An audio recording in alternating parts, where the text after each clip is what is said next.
ಹಿರಿಯರಾದ ರವೀಂದ್ರನಾಥ್ ಹಿರಿಯರು, ಅವ್ರ ವಯಸ್ಸಿನ ಬಗ್ಗೆ ನನಗೆ ಅಪಾರವಾದಂಥ ಗೌರವ ಇದೆ. 5 ಬಾರಿ MLA ಆಗಿದ್ದೀರಿ, 7 ವರ್ಷ ಮಂತ್ರಿ ಆಗಿದ್ದೀರಿ. ನಿಮಗೆ ಸಾಮಾನ್ಯ ಕಾರ್ಯಕರ್ತಕ್ಕಿರ್ತಕ್ಕಂಥ ಜ್ಞಾನ ನಿಮಗಿಲ್ಲ ಅಂತಕ್ಕಂಥ ಮಾತನ್ನು ಈ ಸಂದರ್ಭದಲ್ಲಿ ನಾನು ಹೇಳಲಿಕ್ಕೆ ಬಯಸ್ತೀನಿ.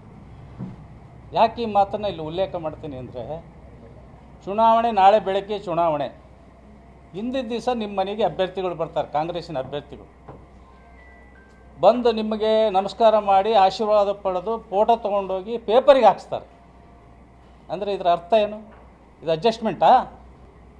ಇಲ್ಲಿ ನಮ್ಮ ಊರಿಗೆ ಬಂದಿದ್ರು, ಹಂಗೆ ನಮ್ಮ ಮನೆಗೆ ಬಂದು ಹೋದ್ರು ಅಂತ ನೀವು ಹೇಳ್ತೀರಲ್ಲ. ಮತ್ತು ಹಿಂದೆ ನೀವು 2 ಸತಿ ಅವ್ರ ವಿರುದ್ಧ ನಿಂತಿದ್ರಲ್ಲ, ಆವಾಗ ಬಂದದ್ರಾ ನಿಮ್ಮ ಮನೆಗೆ? ಹಿಂದೆ ಮಲ್ಲಿಕಾರ್ಜುನ್ 3 ಸತಿ ಮಂತ್ರಿ MP ಅವ್ರ ವಿರುದ್ಧ ನಿಂತ್ಕೊಂಡಿದ್ನಲ್ಲ, ಆವಾಗ ಬಂದಿದ್ರ ನಿಮ್ಮ ಮನೆಗೆ? ಇವತ್ತು ಪ್ರಭಾ ಮಲ್ಲಿಕಾರ್ಜುನ್ ಬಂದ ತಕ್ಷಣ ನೀವು ಆಶೀರ್ವಾದ ಮಾಡ್ತೀರಿ, ಬೆಳಗ್ಗೆ ಅದನ್ನು ಪತ್ರಿಕಾ ಇದರೊಳಗೆ ಎಸ್ಟಾಬ್ಲಿಷ್ ಮಾಡ್ತೀರಿ. ಕಾರ್ಯಕರ್ತರಿಗೆ ಏನು ಮೆಸೇಜ್ ಹೋಗ್ತೈತಿ? ಜನಗಳಿಗೆ ಏನು ಮೆಸೇಜ್ ಹೋಗ್ತೈತಿ?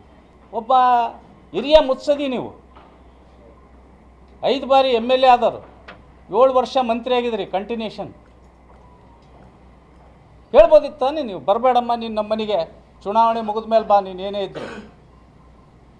ಚುನಾವಣೆ ಸಂದರ್ಭದಲ್ಲಿ ನೀವು ಬಂದರೆ ನಮ್ಮ ಮೇಲೆ ಒಂದು ಕಪ್ಪು ಚುಕ್ಕೆ ಕುಂದಿರ್ತೈತಿ, ಬರಬೇಡ ಅಂತಂದು ಹೇಳ್ಬೇಕಾಯ್ತು. ಈ ರೀತಿ ಅಡ್ಜಸ್ಟ್ಮೆಂಟ್ ರಾಜಕಾರಣ ಈ ಲಗಾನ್ ಟೀಮ್ ಪೂರ ಮಾಡಿದೆ.